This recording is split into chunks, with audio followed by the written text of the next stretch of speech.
there was recently, gosh, I think it was a poll that said 93% of the representation in the mainstream media of ICE is negative. And I pulled a clip for you to see the way CNN, evidence of this, and the fact that CNN back in the day used to totally support ICE under Obama and Clinton, and the way that they are representing ICE now. And I'm gonna show it to you in just 2 seconds, but it's like, is the question that you are just, you think you're morally superior and you're trying to protect immigrants, or that you're pushing a political narrative? Cloak of darkness in Chicago. Attack one, guys. An immigration and customs enforcement team gears up for another long day, pursuing undocumented immigrants who have been convicted of crimes in the U.S. ICE agents mistakenly arrest the target's brother. In the process of talking to him in the vehicle, he then said, "Oh, no, I'm actually so-and-so. Who you're looking for is over here, this other address." He led us to that address, and we were able to actually arrest the individual. 2.2 miles. You have evidence, right, that he's using a fake identity, or? That is correct. We believe he's been using a U.S. citizen's identity to live and work. He has an Illinois driver's license. Third target, he has an unauthorized use of a weapon, which was a firearm. He has a couple DUIs. He is a criminal. He has extensive criminal history. And by taking him out of the community, it's making the community safer. And that's ICE's purpose. We have arrested 2,500 criminal illegal aliens off of the streets of Minneapolis. If I can make my point, I appreciate your having me, but I do want to be able to make my point. Sure. The point of the matter is, I have not seen CNN cover who some of those individuals are. An individual from Ecuador who he murdered his 3-month-old son. An individual who is perpetuating human slavery and human trafficking. Scores and scores of pedophiles. Why does the media not talk about that? We continue to see that people love to demonize law enforcement, vilify them as they're facing a 1,000% increase in assaults against them. And yet we're not talking about the great work that they're doing on the ground, the fact that they are risking their lives day in and day out to get these criminals off the ground. Gang members, known as suspected terrorists. These are all the people that we've arrested in Minneapolis. You obviously see the juxtaposition. Now, are we pushing some sort of a narrative? Is this like George Soros actually funds CNN and he wants chaos? Or does CNN suddenly think that they're just really good people who care about the, as Dave Rubin says, the abuela who runs your favorite little Mexican restaurant? Like, I just don't.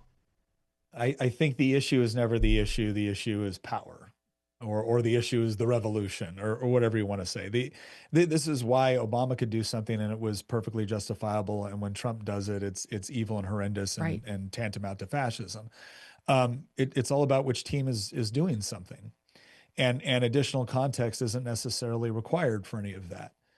And that's why, again, when we get we get told, why are you dividing us? Like, me pointing out the things you're doing, it is not causing the division. The things you're doing are causing the division. I'm simply noticing. Right.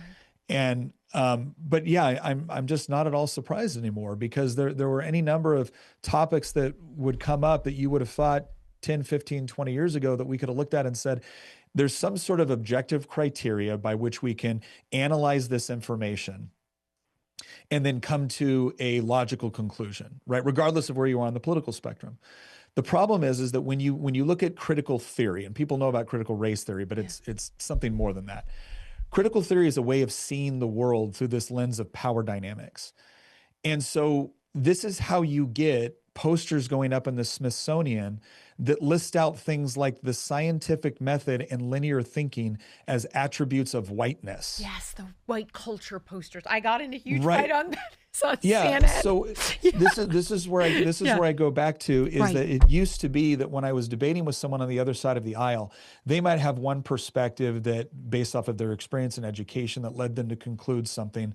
I may have a different experience, but then we both agreed that we could use facts, evidence, and logical thinking in order to come to a certain conclusion. Well, one side of that debate later on decided that linear thinking was an attribute of whiteness. And now all of a sudden the question is that, okay, if logic is off limits now, if truth is subjective, well, then how do we arrive at what the proper conclusion is? Oh, well, that's easy, intersectionality. So if you're higher up on the intersectionality pyramid, because then you're a bigger victim. You're part of the oppressed class, and the oppressed class must be heard. The oppressed class must be liberated. Right. Now, if you don't fall into well, then you're an oppressor, and nobody cares what an oppressor thinks. Nobody cares what sort of logic, reason, or facts the oppressor is bringing to the argument, because clearly this is just some sort of manipulation of reality in order to continue oppressing. Well, how do you know I'm an oppressor? Well, it's easy. You're a straight white male. Oh. Well, then how do I argue with that? You can't, right? You can't. All you can do is capitulate. Right.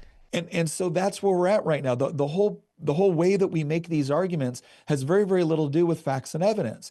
That's why when the first videos came out of the ICE officer that shot Renee Good, shot Miss Good, conservatives, now right off the bat, you went into two different camps, right? Yes. Conservatives were like, I am more inclined to believe that the ICE agent had a rational reason on why he would pull a firearm and shoot.